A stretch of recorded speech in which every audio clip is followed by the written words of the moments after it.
Hello and welcome to this edition of the Rakyat Times TV News. I am Alison Chin. As expected, the Barisan Nasional has won the Rompin by-election. But what is significant is that the majority was slashed by 40%.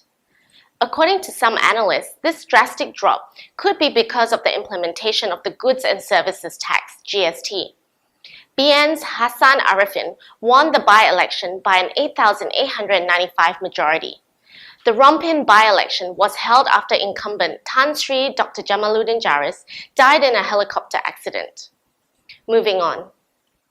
A 9-month-old baby died after she was flung out of her family car in an accident at km22 of the North-South Expressway near Senai at 6 a.m. yesterday.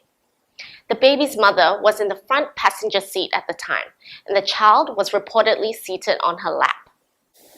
The incident follows an earlier one where a 7-month-old baby and her parents were flung out of their vehicle in a fatal crash at the Duta Ulu Klang Expressway, Duke, on Saturday. In yesterday's incident, the Proton Explorer, driven by the baby's father, had brushed against the rear of a lorry. It then skidded and crashed into the side railing. The vehicle flipped several times, throwing the baby out of the car.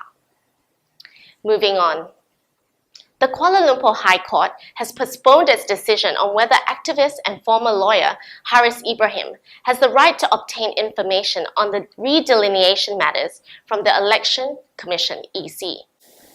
A ruling was supposed to have been made today, but now has been postponed because the judge is on leave. This is the first time that a redelineation matter has been brought to court. On March 26th, both sides presented their arguments to the judge, Datuk Asmabi Mohammed.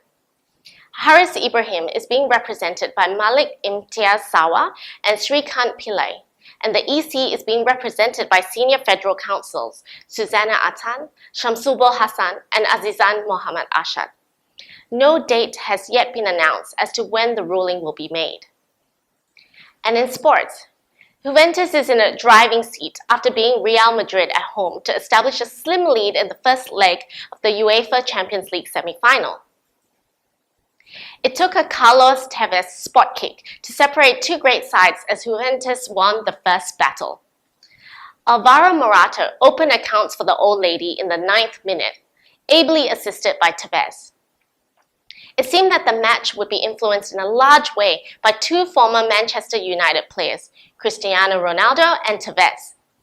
As the clock was ticking, Ancelotti brought his saviour back into play, hoping for something to happen.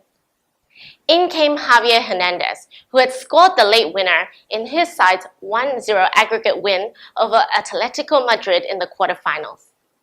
He almost got the equaliser, but just failed to get on the end of a cross from Sergio Ramos.